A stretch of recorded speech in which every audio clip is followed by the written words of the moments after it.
like I started, I initially started. I didn't have a good time preference. I started like trading stocks, and then I was like, this is too slow. Like, oh, 0.25%. And then I was like, oh, you can buy, like, you can buy with leverage. So I was like, oh, this is pretty good. And so with leverage, obviously, you can lose a lot more and win a lot more. And then crypto came along, and yeah, and obviously things went really mental because this was back in the sort of mint power days, and things which, walk into, before, I remember once I walked into the gym, it was like Supercoin on Bittrex in like 2013, and it just went poof, and I was like, yeah, amazing, and I had a really good like workout, and then I came back out and I was like, oh my god, it's slower than when I should have sold before I kind of like actually went into the gym. But I've got a number of people into Bitcoin, and some of the main mistakes, I must admit, was when they became day traders. Like, there'd be friends messaging me going, oh, I started following so and so on Trading View, and they posted this good tip, and they show, they get the triangle out and they try and give it some justification, and then other things like MetaTrader, like people using MetaTrader and trying to get automation. They're like, yeah, I bought this great automation package for $250, and this guy, you look at the signals, and look at the previous chart, and he got when it was red, he bought, and when it was green, he sold, and then they're like, oh shit, it didn't work out, and just holding would have actually helped out, and the people that did well out of it are the people that like bought and forgot. Right, they're like, someone I got into in 2017, like a friend in South Korea, and him and his mate, and one day traded continuously, and one just put it in there and was like, oh well, the bull run's over, I'll just leave it in Binance, for example, and then came back and was like, oh, I'm rich in 2021. So that's, I think, the best tactic is, as much as it's hard to not look at the price, it does, it doesn't, not everyone affects everyone, but I must admit, even now I look at the price and I'll be like, oh, it's, that started off the day not so good, and it shouldn't do, because it's a ridiculous thing, right? It's like, if it doesn't really have that much impact, especially when I know, because I say it a million times to everyone, that time frame is so important. It doesn't, like, it's a couple of percent now, or 7% down, or like 5% up, but over a period of time, it's ultimately only up. Well, don't take that as financial advice, it's not only up, but over a 4 or 5 year period, it's pretty much proven. So yeah, just try not to let it get you down. Don't like gamble more than you can afford to lose. You've got to consider it as gambling, right?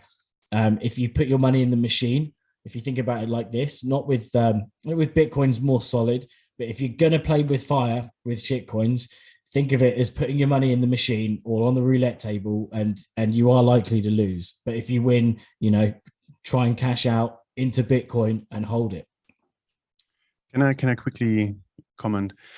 Because I heard now from everybody kind of this thing like, oh, in the end, it always goes up. Like, and this reminds me a little bit on what people told me about the housing market. So you cannot go wrong. It always goes up. So I just want to say, as much as I also see a lot of bright future for Bitcoin, don't take this as a proven thing. Well, I like what Dan was saying, that the stock market wasn't fast enough for him. And I've seen this here in Las Vegas. You can play slot machines, or you can play video poker or whatever, and you can kind of do it slowly and have your time with it because it's a video game. Or you can be really fast and you can lose your money quickly. Right? You can pow, pow, pow, pow, get those many bets in. So it's interesting to see those choices when you're looking at stocks or you're looking at Bitcoin, things like that. I think, Dan, you've got a good bumper sticker there with Bitcoin bought and forgot. I think that's a good slogan that could be on our website. And it reminds me of those websites where you go, is it time to sell Bitcoin.com? And it always says no. It's like, no, it's not time to sell. Is it time to buy Bitcoin? Yes, it's always time to buy. And these are not very interesting YouTube channels. They don't draw you in with the face and everything, but these are still good advice websites. And if, like your friend who bought and forgot, if they listen to them, they'll do well. But it's hard. Like nobody here is not checking the price every day, not reading the Bitcoin news for 10 years straight or whatever it's been. But still, if you can do it, we're suggesting it. Moving on to the exit question.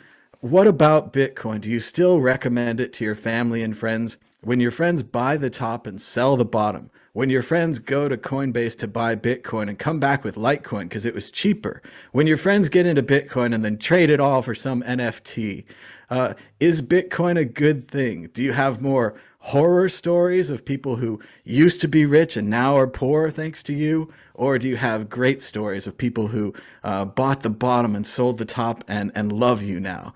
Would you recommend Bitcoin to family and friends, even though all the things we've been through? Christian Rutzel, what do you think? Yeah, I just recently had it because in the beginning I was talking too much about Bitcoin, and then friends told me to shut up, and I respected that. And because also meet them not because of Bitcoin, because we're friends, right? So, but then now from time to time, I sometimes get it that some people come back to me and ask questions, and then I recommend, of course, like doing some reasonable thing, like dollar cost averaging something, small amounts, adding something up into a hardware wallet. I think that's reasonable. Not going crazy there. Again, not your life savings. Don't change your completely financial plans. But yeah, like I encourage people to at least add it to the mix. And yeah, that's what I do. Well, and I had a friend write me recently on Facebook, and it was a good friend, so I wanted to give her an answer. And she was like, should I buy this? Should I buy that? I have all these altcoins now. And I gave her my best predictions, right? I try not to do it here. I don't want to give financial advice and all that, but I gave her what I thought.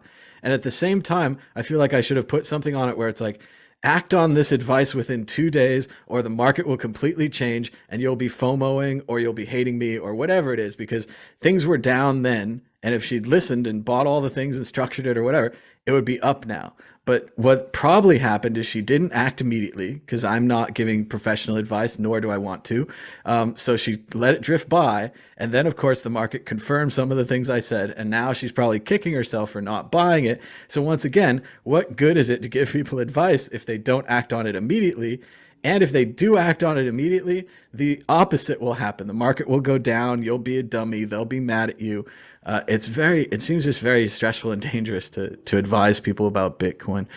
Ben, Ark, what do you think? Are you still telling people to buy Bitcoin? Or at this point, we can just preach to the crowd, right? We can just say, hey, you already like Bitcoin. Let me tell you about Lightning. You already like Bitcoin. We got some cool stuff for you to do, or something like that. What do you think, Ben? My biggest problem has been people, because obviously I've been playing around with Bitcoin stuff, like the technology stuff. So I've known about the price and everything for a while. And then my biggest problem is like friends, family, they then say, because I always had this policy of never tell anyone to invest in Bitcoin. And like Christian, they they would bring it up and then you would technobabble them. And they stopped bringing it up. And the only time they would bring it up would be like, oh, should I invest in Bitcoin? And my go-to thing was just like, do the research yourself, make your own decision. Now, after however many years, they turn around and they say, Ben, why didn't you force us to invest in Bitcoin? It's all your fault you didn't force us to invest in Bitcoin. So now I say, and I think it's good advice, I really do. Like, the bet is invest enough that if you lose it, it will suck, but it's not going to be the end of the world or annihilate you, right? Because if it works, and I think it will work, and if you look at the data, then they'll probably come to the similar conclusion.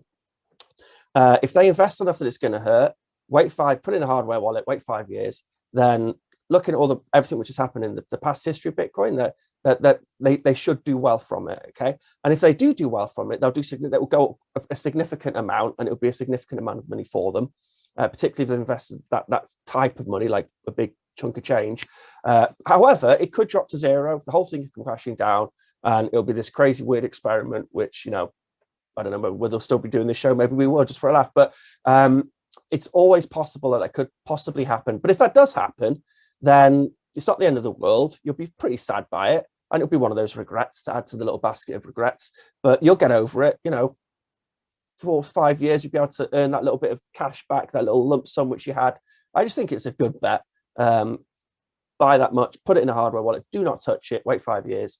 And if it goes up, it's going to go up so much that you're going to do very well from it. If it crashes to nothing, then c'est la vie. It was a good bet. It was worth making the bet on, and I think that's good advice, because I've given up on saying to people, "Oh, make your own decision, just do the research yourself," blah blah blah, because they still come back at you and have a go at you.